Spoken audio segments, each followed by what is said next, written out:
Assalamualaikum warahmatullahi wabarakatuh. Izinkan saya memperkenalkan diri terlebih dahulu.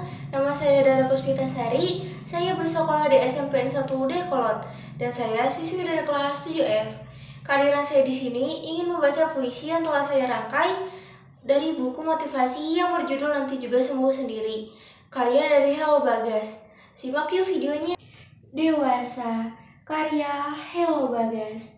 Apa yang kamu harapkan lagi ketika semuanya tidak sesuai keadaan?